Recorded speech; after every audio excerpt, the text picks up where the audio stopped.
Yeah, proud of our guys, proud of the win. All good wins are good wins. Especially here on homecoming, a lot of guys back. I'd like to give a shout out to a teammate of mine when I was a freshman here, Elman McDaniel, went in, and really you just have a lot of pride and want to win for those guys and all the past players that are back and the alumni that are back. So some things that we could have did better in the game, just like any game, but proud of our guys coming out and the effort and the mentality that we had to take control of that game from the get-go. And we'll enjoy this one just like we do all of them this evening with them and their families, and that's what I told them. I mean, never take a win for granted. Enjoy it. There's a lot of the week that goes into preparing to get that feeling. And I do like the mentality of our guys. When they get in that locker room, it's not like we've won the Super Bowl. It's a calm demeanor and an excited demeanor. They like playing with each other and they enjoy these things, but they don't get ahead of themselves. And I think that's what you got to have to do when you have a mature football team, and you don't have to reel them back in. And I think they're truly understanding the week of preparation that it takes to play well. And we'll enjoy this one tonight, and we'll be back to work tomorrow. How impressed were you overall, most of that first half, of your team's focus and the way they went about their business regardless of the opponent? Yeah, no, I think that, number one, we have a lot of respect and the way we prepare for all the opponents. I think that you get thinking about records and all of that. I said that all week, and I truly believe that. It's not trying to make up some story to get your team ready to play. And Western's schedule is pretty tough, non-conference ranked opponent, UT Martin, Minnesota, Southern Utah. They probably should have won that football game, and then they open up with Northern Iowa, South Dakota State, and us, So there's a lot of FCS schools that wouldn't have wins with that record. And so, we came into this game preparing like we did against Northwestern. And that's the honest truth. To do your job at a high level, play at a high level, good teams do that. And so I was proud to see the way we played. You didn't put it out there in the first couple series, and we're not playing hard or any of that. There would be no excuse for that. I felt like our guys had the same intensity they have really the last 6 weeks. And just the numbers aside, how happy were you with Nic's performance today in terms of taking what the defense gave him? Yeah, I think he's just really. We were just talking about this on the radio. Is the maturity he's showing, the QB knowledge of the game, of what it takes to play this position at a high level. He's showing that. Take what the defense gives you. We thought that they would play soft. That's what they've shown to do. So a lot of zone coverage, not going to come down and challenge us man-to-man.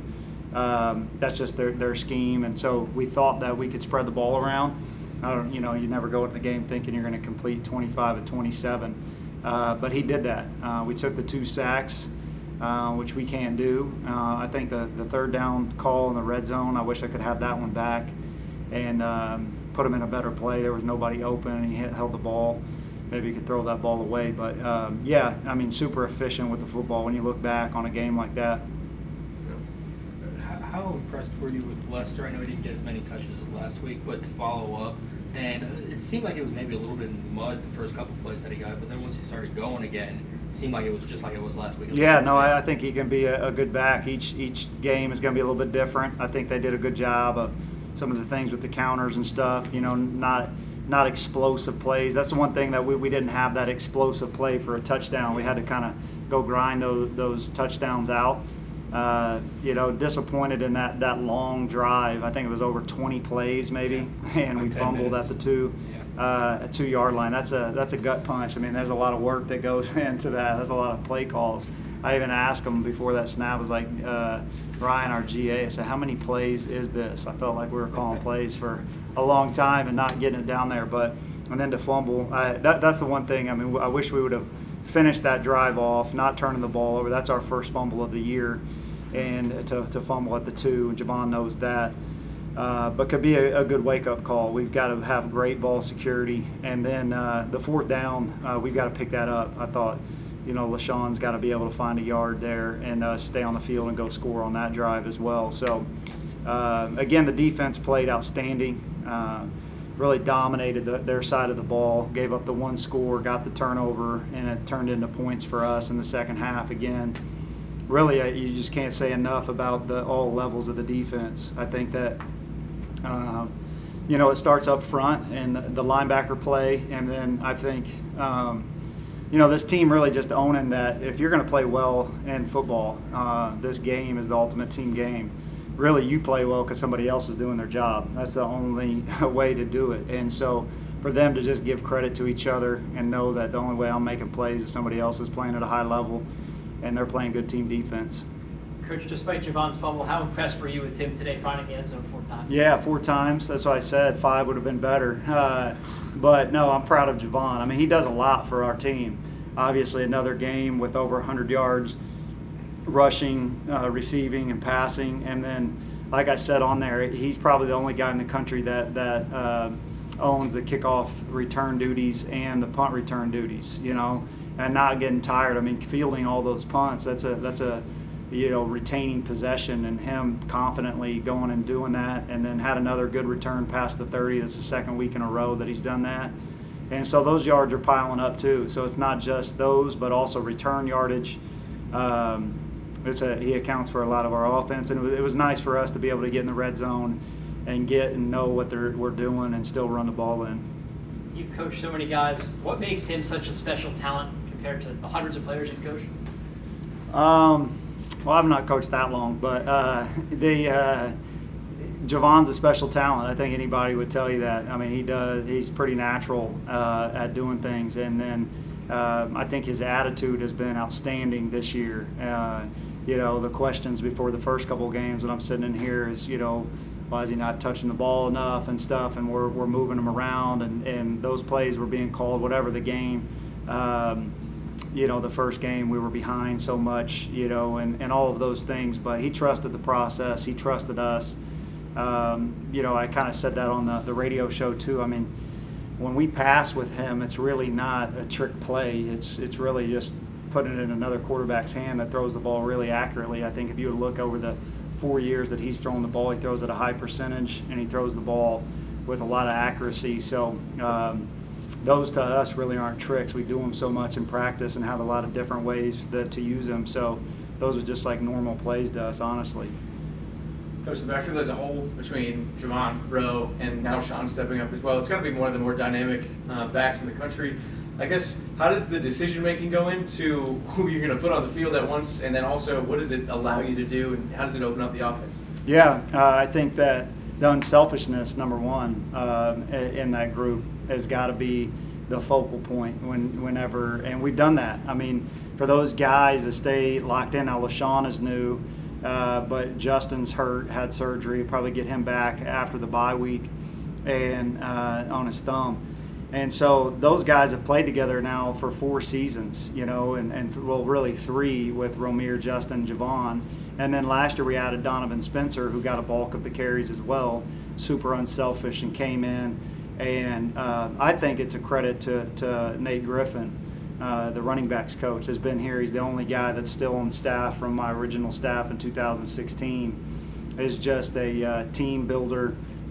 He's an unselfish guy himself, and so them being in that room every single day, there's a certain standard of, look, this is how we play. We're going to keep you guys all fresh. We're going to keep you guys all rolling. I think you have to clearly communicate what the plan is, so in the game they don't think, hey, I'm supposed to get 25 carries and I get 6. It's that's the way we practice, and they own their role, and then so honestly they don't really bat an eye like, hey, you're in this series, hey, third series, LaShawn's going, and they do a good job unselfishly playing together. How much of a concern are the injuries, particularly you got a couple today with Tice and D'Ante? Yeah, it's going to be part of this season. It's going to be, and we don't have a bye until week 10. To try to get healthy. The bye, you can look at it a couple different ways. We look at it as a good thing. We just keep playing. And but the depth of our team has got to show up, and we've got to do that. I mean, there's going to be no excuses for injuries. We'll find out more tomorrow. I think D'Ante will be good. Sprained ankle, But at the point of that game, and I don't know if he would have got back in any game, but it's not a serious injury. Probably going to be pretty sore here for a couple games. But if we know D'Ante is pretty tough and resilient and comes back from things, so that was a good sign. We'll have to see about Tice's shoulder. I think it came out, and a lot of times when those get put back in, then you get it MRI'd and see if there was any more damage. And one more thing too, the replacing kickers as you did in the second quarter, Thomas kicking an extra field goal and then an extra couple extra points or whatever. Was there kind of a gut feeling that told you to do that? Was that I mean, what was? Well, we just got to. I mean, that's our third missed extra point in a couple weeks, and you know, we've got to play better on special teams. We just do, and you know, kickers are specialists. You're the specialist for a reason, you know, and so. You know, Thomas came in and missed one himself from 47, probably hit it pretty good. But especially the extra points, I mean, those got to be automatic, and we've missed a few here over the weeks. And so those guys got to continue to come out here and earn it during the week. We kind of opened it up to competition the last couple weeks, and, you know, that's just the way it goes. They just talked about breaking the record, but also you matched a straight completion record 15. I don't know if you knew about that. And then you're moving up the passing list in careers. Just talk about kind of the streak that you've been on and just to be putting your name in the record books at SIU. Yeah, it's cliche, but I mean, we're just winning. That's really all I care about. That's all that really matters. But I mean, I'd be lying if I said I didn't care about that stuff a little bit. I mean, it means something to you. Just to see your names with other names that are recognized at this place, it's a big deal to me. Yeah. Nick, how much of today's game, at least from an offensive standpoint, was kind of taking what the defense gave you? Yeah, I would say that was our whole game plan. I mean, just the way they line up and stuff like that. We obviously got studs at receiver and at running back, and we just want to give them the ball in space. And they were giving us a little bit of cushion because they didn't want to get beat over the top, and we were just taking it and giving our guys the ball. How pleased were you overall with the execution for the most part today? I mean, I was pleased. I mean, we put up 30 points. Watching film, there's going to be some stuff that we want to correct, and thought we left some points out there. But overall, I'm happy. Breakout game for Javon. What's it like to play alongside him and to have a guy who can kind of just turn it on at any point? Yeah, I'm not sure if that's a breakout game for Javon. I mean, he's done that multiple times here, 4 touchdowns. I mean, anytime we get anywhere near the goal line, we want to give him the ball because we know how tough and physical he is. And obviously, you love having a guy that can run routes, catch the ball, and obviously throw the ball like you saw on that first drive. So. Kind of odd to play with a guy who's just an all-purpose weapon all around you?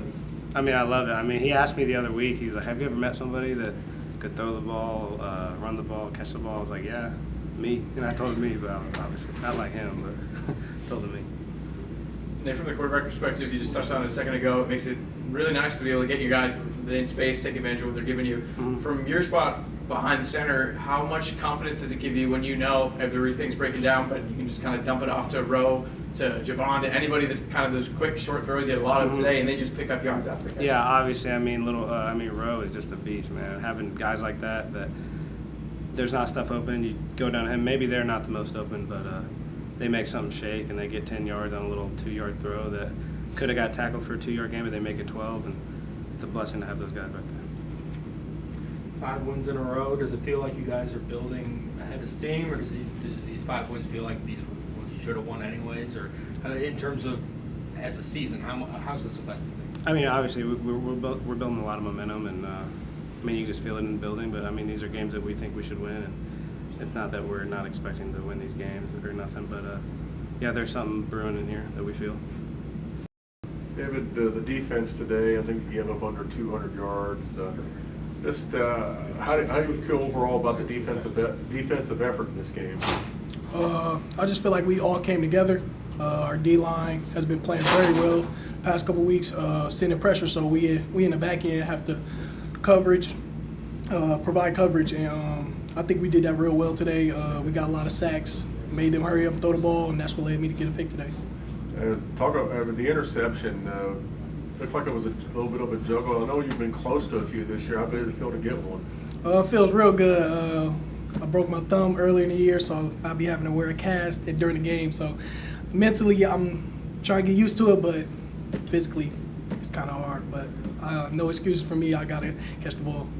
How much has it hampered you? Maybe not just with that, but other aspects of the game. Has it hampered you much?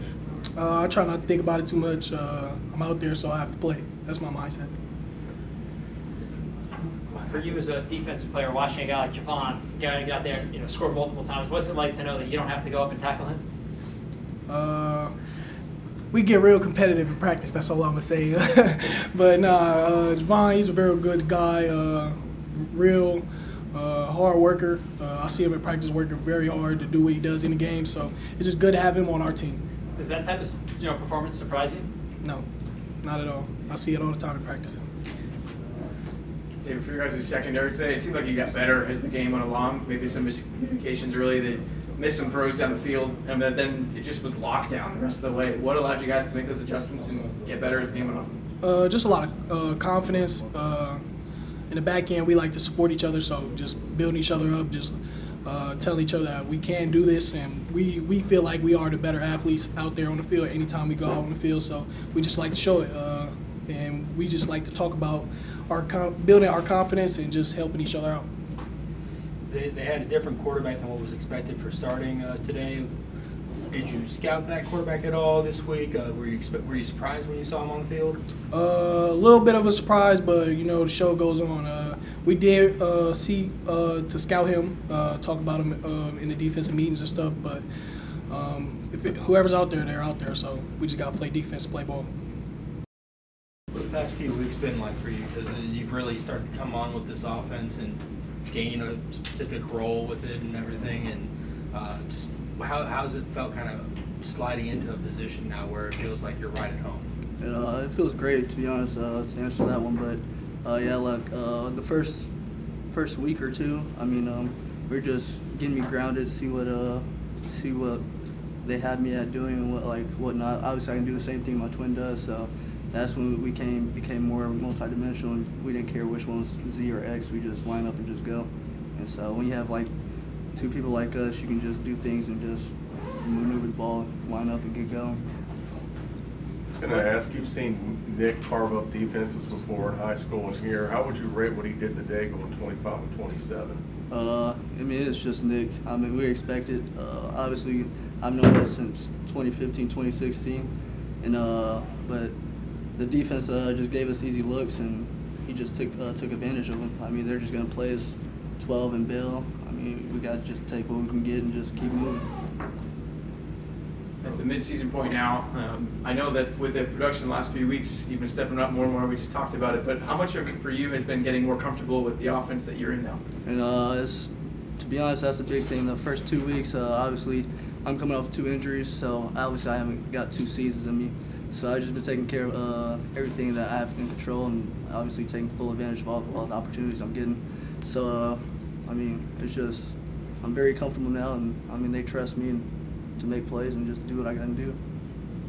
You talked about injury. D'Ante obviously gets injured in this game. I know you can't really talk too much about it probably, but just as being his twin, but also his teammate, how does that make you feel kind of? And having to keep the game going, but also probably worried about him. Yeah, when I'm on the field, obviously I can't really, I just got to put it in the back of my head, but obviously it was a thought throughout the game. He's strong, so he'd be fine, I think. I think it was just a little roll-up.